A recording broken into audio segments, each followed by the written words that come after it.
నమస్తే అండి. ఈరోజు వీడియోలో పుదీనా పచ్చడి ఎలా తయారు చేసుకోవాలో చూద్దాం. స్టవ్ పైన బాండీ పెట్టుకుని కొద్దిగా నూనె వేసుకోవాలి. నూనె వేడెక్కిన తర్వాత 1 టీ స్పూన్ ఆవాలు, అర టీ స్పూన్ మెంతులు వేసుకోవాలి.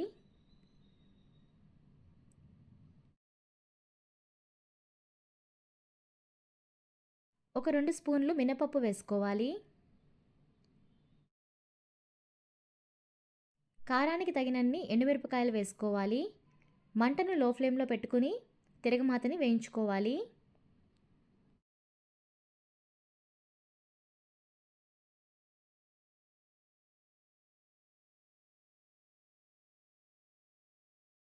కొద్దిగా చింతపండు తీసుకుని శుభ్రంగా కడిగి నీళ్లు పోసుకుని కొద్దిగా వేడి చేసుకోవాలి.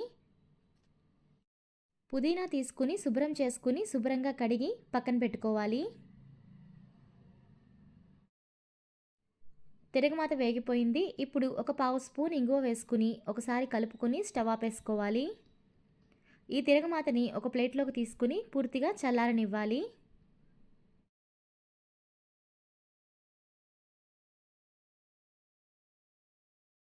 ఇదే బాండీలో కొద్దిగా నూనె వేసుకోవాలి. శుభ్రం చేసి కడిగి పెట్టుకున్న పుదీనా వేసుకోవాలి.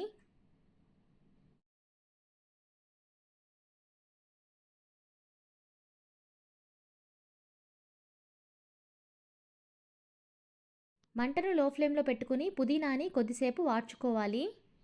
ఈ విధంగా పుదీనా వాడిన తర్వాత స్టవ్ ఆపేసుకోవాలి.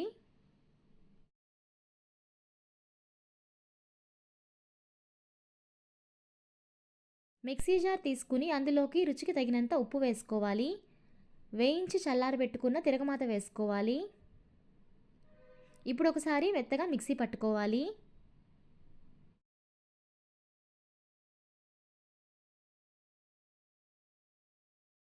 ఇప్పుడు ఇందులో చింతపండు వేసుకుని ఒకసారి మిక్సీ పట్టుకోవాలి.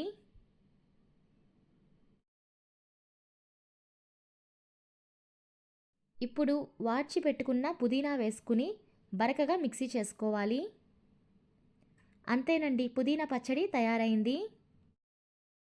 ఈ పచ్చడి అన్నంలోకి నెయ్యి వేసుకుని తింటే చాలా బాగుంటుంది. అలాగే ఇడ్లీ దోశలకు కూడా బాగుంటుంది. మీరు కూడా ఒకసారి ట్రై చేసి చూడండి. ఎలా వచ్చిందో మాకు కామెంట్ చేసి చెప్పండి.